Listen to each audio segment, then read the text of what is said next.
that was the biggest issue. I feel like BDD just convinced everyone watching that Seismic Shove is point and click. It just seemed like he didn't miss. Pretty fantastic game from him. Docdam as well on the Corki, played like an absolute psychopath. That's what you got to do on Corki. But he was like unhinged. Like Valkyrie. There was that moment when playing like Diablo, and he Valkyried in. Yeah, we had the discussion earlier. Who's the most aggressive AD carry in the league? Based on last game, it's Docdam. I didn't think about Docdam. Purely on last game, Docdam, but small sample size. Going to this draft though, T1 on blue side. And I will say, there were some great picks for KT in that game one. The Rumble, obviously a great pick for Perfect. The Talia for BDD, of course. So we'll see what they can get their hands on this time around. Azir banned away. Yunara and Pantheon were banned on red side by T1. So I imagine KT will have to give them a look. But does leave a lot of things open that were banned away last time. Nico, Poppy, and Wukong was what KT banned on blue side. T1 got in a bit of a different direction. Banning right now Ryze and Jarvan. Yeah, I think the Jarvan's fair. We've seen it have a lot of value nowadays, and it can be very good into Silver, but also into other AD carries. That's setting up a Varus first pick, I think. Yeah. Often see Silver picked in a Varus, so they want the Varus left open. This is time for KT to decide. Do you ban the Varus and trade junglers, Wukong for Pantheon, which we've seen Pantheon be favored this week. We saw a lot of Pantheon left open. He seemed to have the edge. Or do you ban, say, Pantheon, they take Varus, you take Wukong, and you just try and kill that Varus with the engage? They're going to ban the Varus. So that means T1, you get choice of junglers. We presume it's going to be the Pantheon. Pantheon. But we've seen teams prioritize the Wukong instead. Don't do that.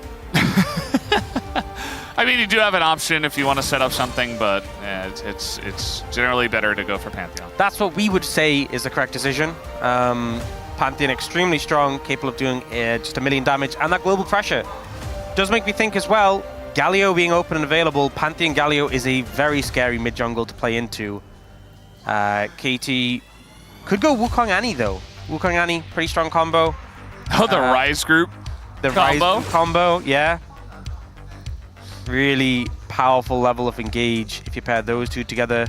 They could also try and, you know, deny the Galio away if they're scared of that double global mid-jungle. We'll see what they opt to go for. Looks like the Wukong Annie, the Ryze group combo. I mean, it's just so much engage threat. Yeah. It's kind of interesting for BDD, who just played Talia, who's a champion that has a lot of finesse. And then now he plays Annie. Yeah, and Galio's available in his Faker. I feel like that's a thing in the Legend group. I feel like the drafts, they make a lot of sense, but they do just come through so much more. They're a bit easy to predict. The Gwen, especially with Rumble and Aurora got in the first draft, comes through. And Aurora, a good matchup. Sorry, not Aurora, Ambessa, a good matchup into the Gwen. One we've seen often banned away when you're trying to get your hands on the Gwen. So I imagine Perfect will just lock this one in. Yeah. And both teams, I think, getting a lot of power in their top side. The Pantheon, obviously, incredibly strong. Double global mid-jungle. That Gwen who can scale up. But the Wukong Annie is such good engage, as is the Ambessa. I'm concerned for what Guma's going to play as AD carry. Because they are banning the Bard. What are you going to play that's going to be able to survive all this dive? Bard makes a lot of sense. Nico also makes a lot of sense. You do not want to give that over to them. And give them even more dive threats, especially when it's Peter on that side. Yeah, I'm thinking, would you ban a Varus in this situation? Not Varus, sorry, it's already banned a Xayah. Would you ban a Xayah in this situation? So your engage can land a bit more reliably. Is that something you're concerned about that T1 could play? They could maybe play the Lucian Braum, but Lucian's quite short range into this. Yeah. But he has had some fantastic games. So they're going to ban the Poppy, which I think makes sense in terms of disengage it offers. Alistair comes through away from Peter. Love the engage sports taken away now.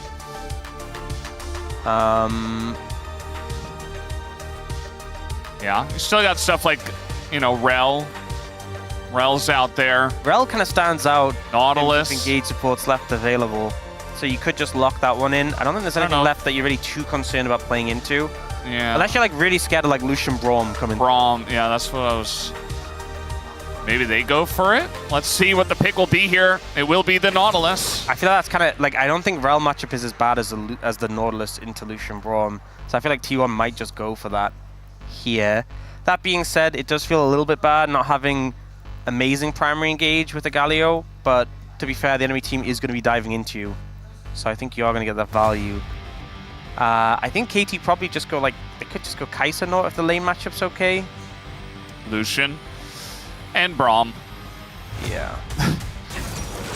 The Braum's just so good into the Nautilus. The Lucian's got a dash. And it's a great bot duo, especially in game 2s of Fearless. And Ziggs. Yeah, I think you can go the Ziggs here because you have AD top jungle with the Ambessa and the Wukong. A lot of melees on the enemy team, a short range composition. I think it works better than the Kai'Sa. The Kai'Sa's a bit too weak of a lane. Yeah. And you'll get so much value at the satchel into all these melee threats. And also, when your team dive in, think of all that CC, that lockdown that KT have. Add a Mega Inferno Bomb on top, you know. Throw that on top of that. It's similar. It sounds weird to say Ziggs is similar to Kai'Sa, but what they're adding to an engage comp is functionally you engage and they ult on top. And there's follow-up. Yeah, that in a sense they're functionally doing a similar thing, even though they're very different champions. You engage and they ult, right? It's like when you have Rumble with the Wukong. Like we've seen that combo so many times. Yeah. Except this time it's a Ziggs from the bottom lane. Who won't be building Rod of Ages, I hope. In the bottom lane, I think there's a 0% chance. There should be 0% chance on any lane. Yes, I do agree, but especially 0% down there. Yeah. So some interesting stuff that has come out. The Pantheon is obviously massive. I think Pantheon Galio, so much global pressure from them. On top of that, the Lucian Braum, a lot of skirmishing power. I think the early skirmish, the global pressure from T1, set up to just take over the game. But if KT can avoid that early pressure, get to team fights, they have a ton of team fighting power, you know. And I think the Ziggs, if he gets online, he will be monstrous. And he also has the right skin, so credit to him. The right skin and the right pick. Let's see what happens in game 2.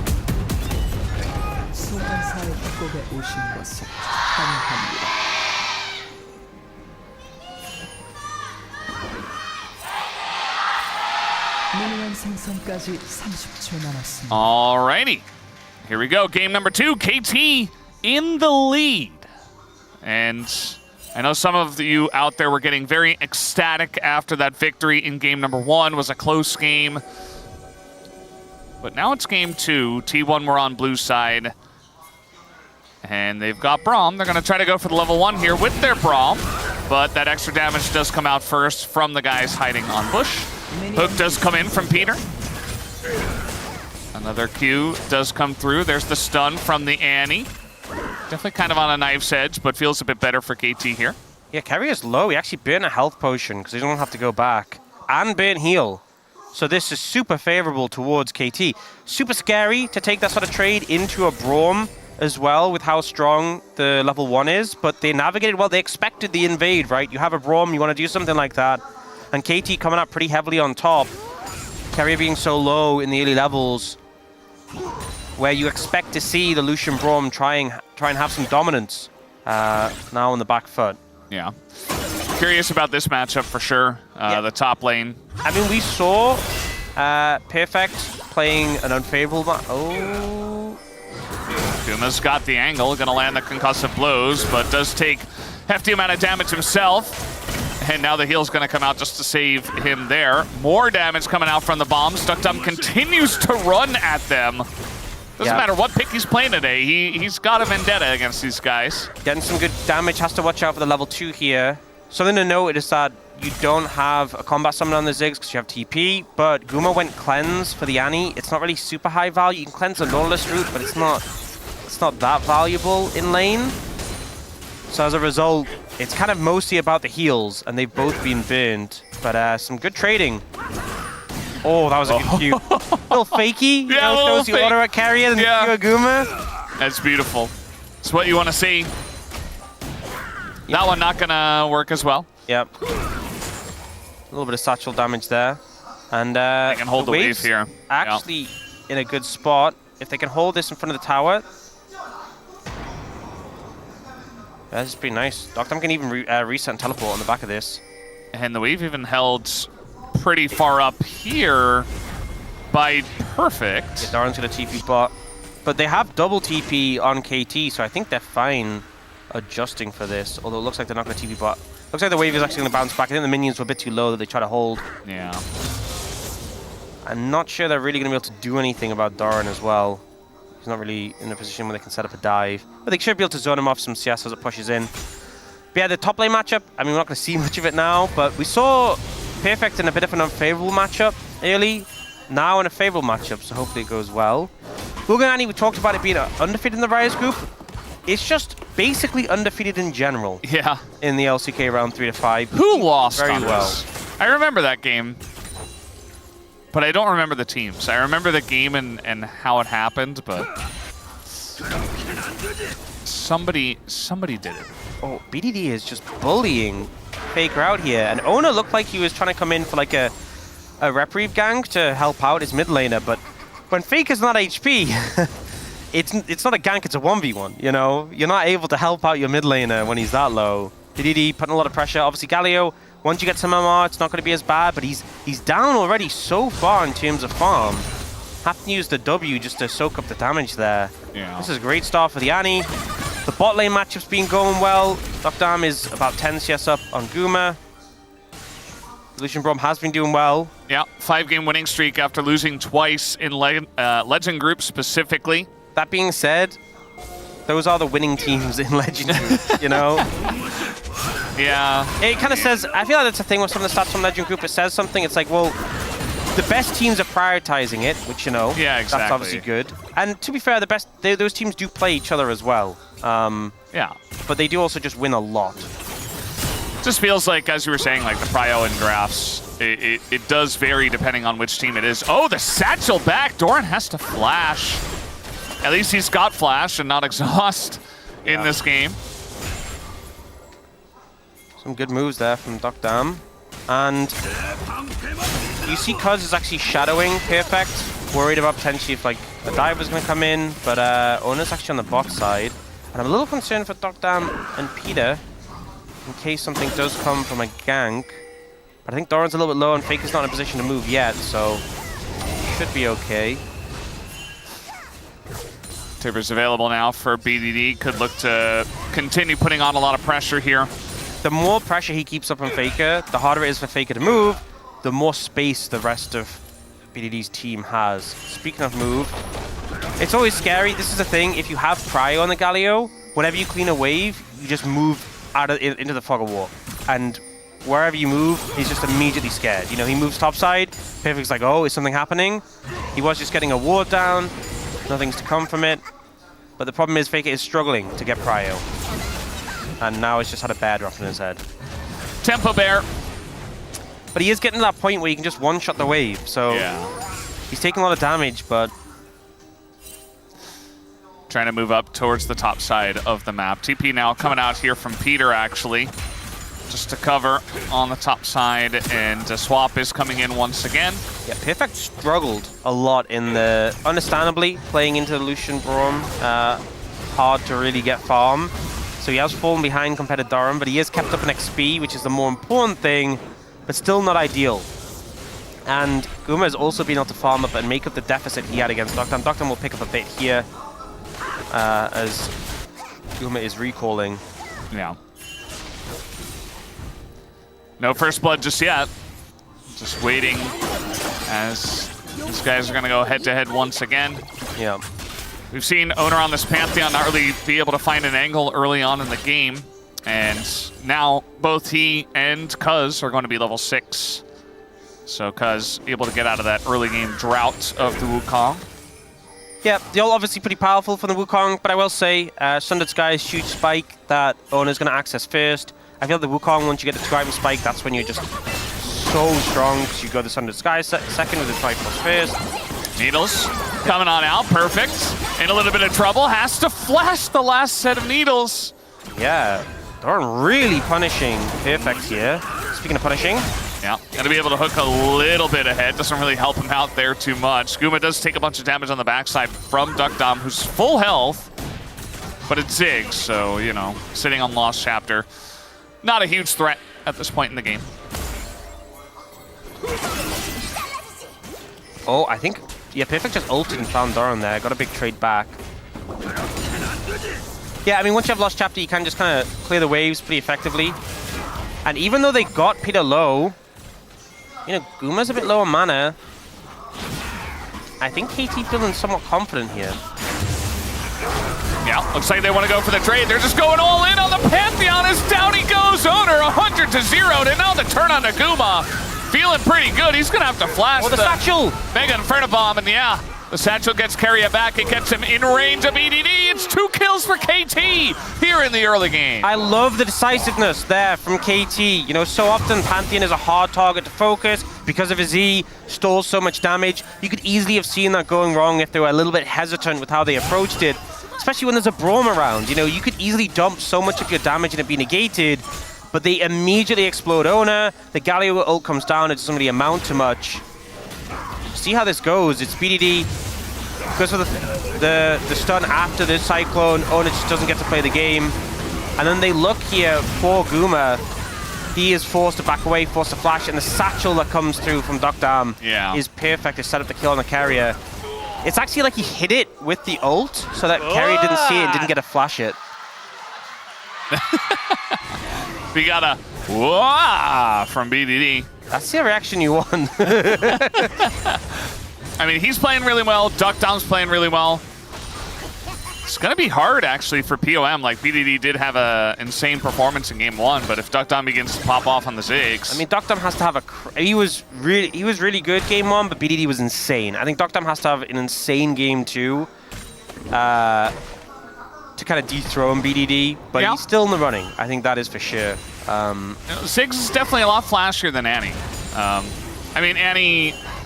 She does her combo, so I guess that part is flashy, but it doesn't take a lot of finesse, you know? Yeah. So it's hard to garner a lot of POM. Justice for Annie. Yeah. You know? There's definitely some champ. Braum is another one that's hard to get POM with.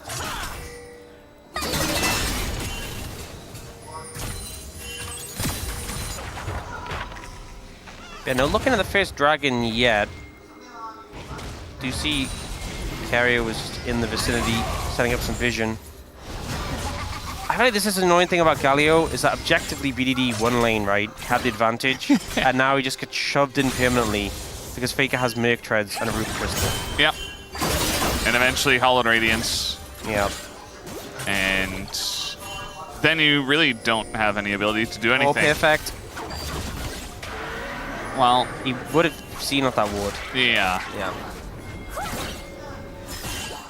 Pantheon's flying away, although now with Carrier coming on over, potential dive brewing. Nobody else is up here. We do have a TP for BDD. Peter is ghosting up here as well.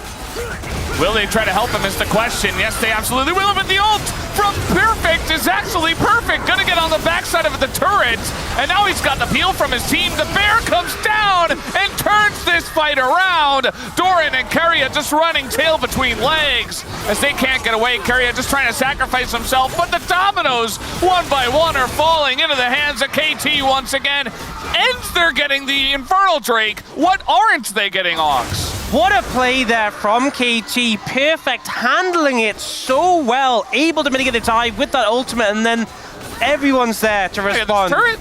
You saw Peter ghosting over, running to get there, and Ziggs saying, oh, TP's coming in. Flank there from Galio. Will they be able to get out off this one? He has Satchel, he has Flash, he should be good. He's going mid. Yeah, he's not interested. Yeah. And Perfect, as you said, played this pretty perfectly. Ults, manages to land on the Pantheon, get away from the tower. Beautiful. Peter comes in, buys him time. Great ult to knock them up. BDD CCs Faker under the tower, and then Tibbers is doing so much damage. Malignant's picked up, so doing a lot of work here. And then Peter says, you know what? I want one more. One more kill. Yeah. We'll take it.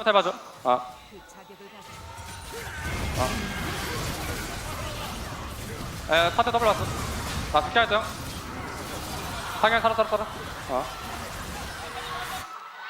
나이스! I love Peter, man. Nice. And the vibe's going to be good because KT, with a series win here, if they close out this game where they have a 2,000 gold lead at 13 minutes, they skip playoffs. They lock it in. And perfect. This is the big spike for the Ambessa. You know, we talked about this matchup being favorable. This is really where it comes online. Despite the fact he's down in gold, down 300 gold, he has Eclipse. And that one item is so strong for the Ambessa in particular. Yep. You see Doran has recalled and picked up the Riftmaker, but yeah. I would not want a tango. Doesn't quite hit the same. Oh, I love that sound. The little rubber ducky squeak. You know what I love? If you look at the bottom left of your screen, you will have seen 2 points in the mines. Oh, yeah. I mean, everybody does that who's not Chovy. Yeah. Chovy's just trying to reinvent the meta. He's trying to be hipster. He's trying to be like, back in my day, we maxed the satchel. All right, trying to bait this one here, but Peter also top side of the map. Otacon gonna come up here, remove that pixel brush. He did just... Oh. It's a lot of damage going into Gumi. It's a flash forward Q! Outplayed by the Annie. Skooma did not see that damage coming. The Needles gonna do a hefty amount here. Owner is still in that brush. No, maybe you can win POM on Annie, you know? Maybe you can make the flashy plays, because I just saw BDD do one. Oh, perfect.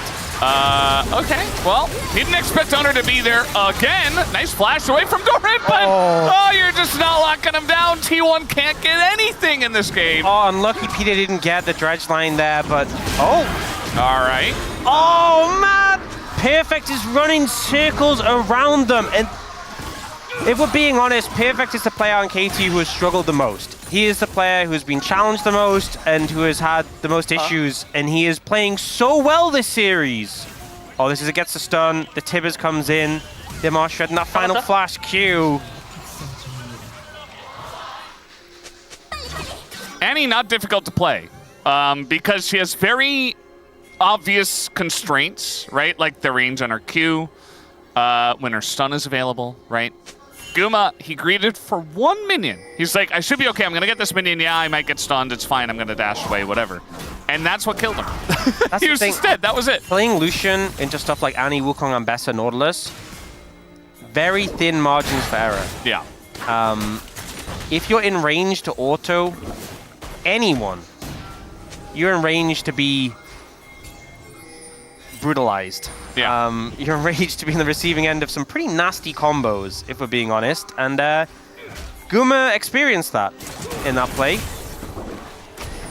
Yeah, he definitely did. Carriot desperate to try to take down this ward. They're going to look for an engage, but now the turn comes in on a Guma, who doesn't have his flash anymore. Just getting brutalized once again. TP is coming in as Doran, trying to do something, immediately just evaporates. And T1 again, just having the door shut in their face at every single corner. Where has this team been? This KT. The last time we saw this KT who are these road guys? to MSI. Yeah. It's the same 5 members we saw there, but it just feels like we haven't seen this play, and it's coming at the perfect time, leading up to playoffs against T1, who in the best form of the LCK. And right now, Game 1 was a back and forth where it was super close, super tense, and it felt like it was incremental, these moments that came down to one big shove from BDD. This is not, this is a stomp right now. This is KT dominating T1 for the first time in such a long time. We see here, Doctam gets threatened here initially. He gets ulted, satchels away, as he should. Wow. Goes back in with the ult. Also, the Redemption comes down, but Doctam actually bought Oblivion Orb, so he reduces the healing by a good amount. And then they just explode Doran. No counterplay. Yeah. You can win POM on Annie. It is possible. Oh, yeah. We are seeing that in front of us. Yeah. If you are BDD and you're making plays, it is possible. And, you know, a lot of times in best of threes where the first game is super tight, super tense, and then it just gets blown open. Oh! Oh, the curved hook comes through, and Faker is going to have to flash over the wall. They are looking to continue this. Nobody else is here, so it just looks like he is donezo. Oh, okay, little taunt, little chance here. And another hook comes through, and the extension on the Wukong as well. As now Perfect's like, you want to dive me? You're not gonna do that. I'm just gonna take you down. Guma and Carrier just watching over the wall. Doctum cleared the wave, so then Doran ended up getting aggro, and now the heralding bot, they're gonna get this tower. KT just can't stop winning in this game. That's a good use of Herald. Yeah, good. Yeah, perfect. It just feels like everything's going right for them in this game. Every single thing that can go right does go right. Yeah. And if you flip the names, I'd have believed it. But KT just having a series of their lives. We'll see the play here. So initially Doran's proxying here. The jump comes in from Ona, but the ult clears the wave. And then he ends up getting aggro with Here we go again. Owner behind enemy lines, just dead. Faker and Carrier in there. Doran trying to take a 1v1 against the Ziggs. Can barely do it. As Faker trying to get over as well. And BDD is going to get revenge for that 100%. Q comes through. And Faker as well eventually will go down. Just wasting their time. And KT are just running the map right now. Well, T1 got a kill at least, so... They got one. It's a small consolation prize. But they try and set up here on Perfect, but BDD's already there, Peter's already there, and I feel like the map awareness from KT has been so good on where they need to be. Unfortunately, Doctor ends up in this really not optimal spot. Also, he did satchel a little bit aggressively there and dies for it. Shutdown goes over to Doran, but BDD just immediately answers, and everyone else is just getting... Guma just walks back to mid-wave, and you know what? That was the best decision. It's the right call. 100% the best decision made for T1 here. He's like, you know what, you guys have got that. I'm gonna go farm mid. Yeah.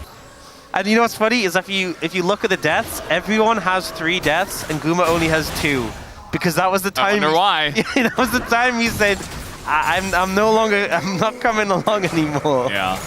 You guys have done too much of this stuff. There's something to be said about sticking together as a team, but when the team is sticking together and diving and just kind of dying, do you really want to stick together with the team?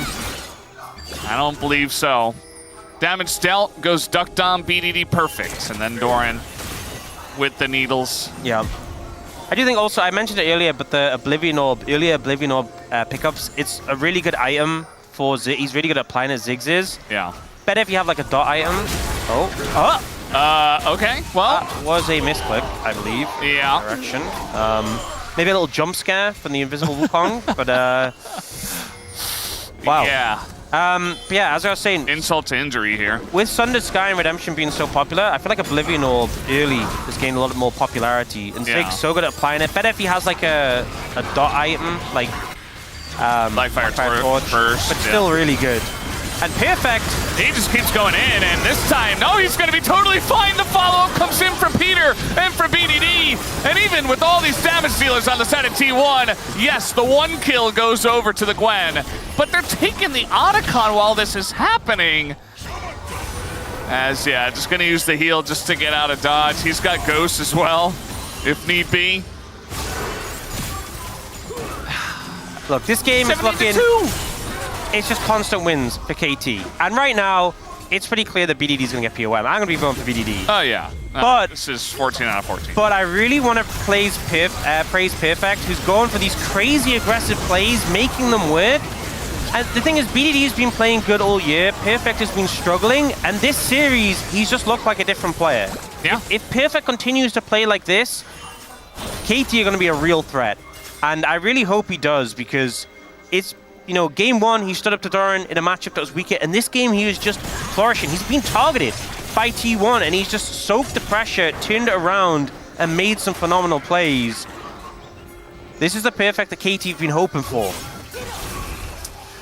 Yeah, and it's going to be great. Just the fact that he's playing well, Duck Dom's playing well, Peter also playing well, even though he's not the star player of the series. It feels like they're firing on all cylinders. Peter in general, you know, Peter's just, he's Peter, king of vibes. The vibes, King of vibes. The Naisu, you know, at the right time. Let's be honest, that won the series. That was the moment when we knew. Yeah. Honestly, it was. I mean, that was kind of the fight in the top lane when it was all over. Hextech Soul, by the way. KT going to get Hextech Soul points very early on, 22 minutes. And that's the thing, when you talk about vibes as well, a win like this, because obviously this is going to secure playoffs for KT. Yeah. But even if they secured playoffs without winning this, think how much of a morale boost this win against T1 is going to be. Because going into playoffs, if they beat Nongshim again and made playoffs, but they hadn't beaten one of the top teams, it's easy to think, well, okay, we made it, but then what? But taking down T1 in this manner is going to mean so much. Well, carry on. Somebody's got to get vision, and it's going to be the Braum. Oh, he just got exploded. He really did. I mean, Duckdom is... He's pretty large at this point. He's pumping the numbers. Not to mention the rest of the team. He is doing the boom boom. But it helps that you've got a Ziggs who's been untouched for Shadow Flame's second. Yeah. He knows. He knows how to do maximum damage. He's actually dealing damage. Stunned up forever was Doran. Basically dies to Culling. Finally going to come out here as the Super Mega Bomb is not really going to do a whole lot. Mega Inferno Bomb, but just looking for the kill on the backside of that fight, I suppose. And the wave is cleared, and T1 pushed out. Yeah, so T1 able to defend there. TP coming in, but for what? Mid tower, perhaps? Yeah. Baron's not up for 45. That's the sort of time where you TP when Baron's up, and you're like, it's Baron time. But Baron's not up, so it's not Baron time. But they will get mid tower, potentially. They'll try and get mid tower. I mean, Ziggs TPing back in. Peter, as long as he front lines. Yeah, I mean, they're taking huge amounts of damage. At least the miss is going to help out. Goop! Yeah, Peter just tanks it up. That was the 3 layers of they'll get mid tower, they'll try and get mid tower, they won't get mid tower, you know? They're in a rough spot. They're trying for anything. It is objective bounties. They're trying to pick things up, but it's just so difficult right now. And a short-range composition into what KT have, all these threats to short-range champs, and this Ziggs who is just melting. It's really hard to play from here. Yeah. And, you know, this isn't DNF, you know, playing up against Bro, where it is possible to throw leads like this. I feel like KT in current form, it's going to be extremely difficult for them to throw this lead, as now the ult comes in. Owner just blasted away once again. Taunt comes in, but it's only on the front line. Keria is dead. Faker is also dead. KT playing as a 5-man unit as T1 run in 1 by 1. It feels bad for Duckdom because he throws his ult up and everyone's dead by the time it hits the ground. Yeah. They're doing so much damage. T1 trying to establish some vision, just get destroyed. You know, it just feels like there's nothing KG can really do to mess up fights with this much of a lead. Perfect wants the angle. He absolutely does. He's got the TP in from BDD, but he doesn't have his ult anymore. Trying to kill Peter is the most difficult thing to do for T1 right now, and instead they're just feeding 2 kills over to Perfect. I think T1 knows it. We all know it. This game is over at this point. KT just way too far ahead. Now they have a Red Bull Baron power play. Yeah, everything in their favor. It's a minute 45 till Hextech Soul again. They have feats of strength. They have Arakan. They have Baron. They're about to get Soul. And here, they're going for the Q, dodge the return CC with the Winter's Bite from Carrier, and then just going aggressive. T1 trying to turn around. There's nothing really you can do from this deficit. It's pretty over. I do like here is the Culling comes out and BDD just puts Tibbers in the way and just tries to block with it. Soaks him so much of it. So annoying to play into as a Lucian, and then he just dies after going for the kill. And yeah, you get the support and what? Oh, Doran. He senses something. Yeah. Smartly gonna back away. Really, it's all done but the crying here. KT just got to push in, push with the Ziggs, you know, make sure everybody's safe. The flash and the satchel away. You're not touching the Ziggs, says Duckdom. As everybody is in the meat grinder, tons of damage. Yes, was blocked by the Braum. As Ingo's perfect, maybe a little bit too deep, but he's just unkillable anyway. He got away after all of that. Just insane. And that is the power of the gigantic wallets. KT absolutely obliterating T1 in the second game, and they will take the 2-0 tonight. Game 1 was a massive fight, a massive stroll, and a long-fought victory over T1, but Game 2 was decimation. And it's KT locking in their spot in playoffs, but also making it clear that they're there to compete.